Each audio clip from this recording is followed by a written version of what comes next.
Jammu Kashmir national conference की central working committee की meeting जो 2 दिन चली, कल शाम इख्तिताम पजीर हुई। उसके बाद पहले पार्टी के chief spokesperson Tanveer Sadiq ने 7 ऐसे रेजोल्यूशंस पढ़े, जिनमें से आपको कुछ सुनाएंगे। एक रेजोल्यूशन था कि आर्टिकल 370 35A वापस आए। वही दूसरे रेजोल्यूशन की बात करें तो फुल स्टेटहुड की मांग की गई है। तीसरा रेजोल्यूशन जो हाल ही में दिल्ली में ब्लास्ट हुआ था रेड फोर्ट के ऊपर, उसकी मजम्मत की गई है। चौथे रेजोल्यूशन में जो हाल ही में यहाँ नौगाम पुलिस स्टेशन में ब्लास्ट हुआ था, जिसमें 9 लोग शहीद हुए थे और करीबन 27 लोग जख्मी हुए थे, उसकी मजम्मत की। लेकिन साथ ही साथ ये भी कहा कि हर कोई कश्मीरी आतंकी नहीं है, उसको एज ए टेररिस्ट टैग ना किया जाए। वही अगर हम 5वें रेजोल्यूशन की बात करें तो कहा हम लोग यूनानिमसली ये डिसीजन ले रहे हैं और सेंटर से अपील कर रहे हैं कि जितने भी कश्मीरी इस वक्त, भले फिर वो एजुकेशन से जुड़े हुए स्टूडेंट्स हो या तिजारत से जुड़े हुए कुछ बिजनेसमैन,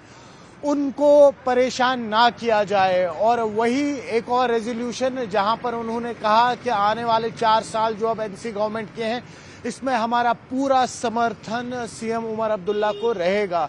वही रिजर्वेशन के मुद्दे पे भी बात हुई। कहा गया कि आने वाला जो अभी सेंट्रल वर्किंग कमेटी का मीटिंग रहेगा, उसमें रिजर्वेशन के इशू को रिजॉल्व करने की पूरी कोशिश होगी।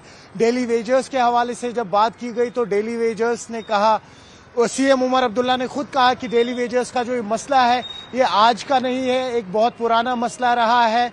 ये एसआरओ पीडीपी के दौर में बना था, वादा जो किया था ये पीडीपी ने किया था, लेकिन ये एक आज ऐसा बोझा है जो हम ढो रहे हैं। लेकिन जितनी भी फैमिलीज इसमें इस वक्त इन्वॉल्व हैं, हम कोशिश यही करेंगे कि उनके इस इशू को रिजॉल्व किया जाए, यानी कि डेली वेजर्स जो है इनको परमानेंट किया जाए। इलेक्ट्रिसिटी के हवाले से भी बात की गई है।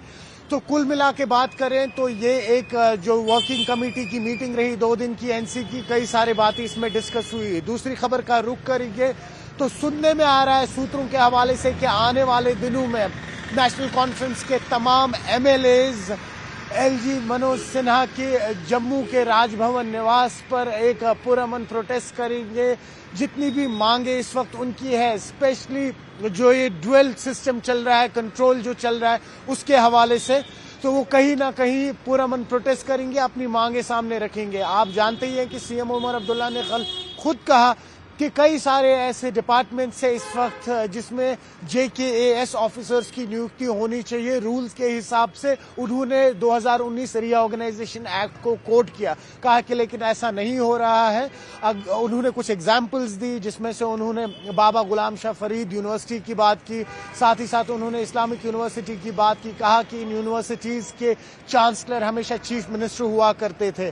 साथ ही साथ उन्होंने कहा कि इंफॉर्मेशन डिपार्टमेंट जो है उसके भी डायरेक्टर हमेशा KAS काडर के हुआ करते थे, ना कि IAS के। तो अब किस तरह से आगे पॉलिटिकली ये चीजें बदलेंगी, किस तरह से नेशनल कॉन्फ्रेंस के जो MLAs हैं राजभवन को घेरेंगे, ये आने वाले दिनों में ही पता लगेगा। और कितनी सच्चाई है इस खबर में वो भी आने वाले दिनों में ही पता लगेगा। तीसरी खबर का रुख करें तो मौसम बार बार करवट लेता हुआ, लेकिन आज कहीं ना कहीं राहत मिली। स्पेशली अगर हम श्रीनगर की बात करें तो यहाँ के जो रात के मिनिमम टेम्परेचर्स है वो -3.3 रिकॉर्ड किए गए। हालांकि अगर हम कल रात की बात करें तो रिकॉर्ड ब्रेकिंग तापमान यहाँ पर मेजर किए गए थे, जिसमें से श्रीनगर -4.5 पे फ्रीज हुआ था। 2007 नवंबर के बाद पहली बार इतने साल बाद आप देखेंगे कि तापमान में किस तरह से गिरावट आई थी। अगर मेट की माने तो सुनने में आ रहा है कि जो ये ला नीनियो इफेक्ट है ये इस बार परसिस्टेंट रहेगा, जिसके चलते हुए इस बार तापमान जो है उनमें काफी ज्यादा गिरावट नजर आएगी। वही मेट ने कहा है कि 2nd वीक ऑफ दिसंबर से न सिर्फ अपर रीचेस में बल्कि प्लेन रीचेस में भी बर्फ होने के चांसेस है। आप जुड़े रहिए न्यूज़ 18 JKL डिजिटल के साथ।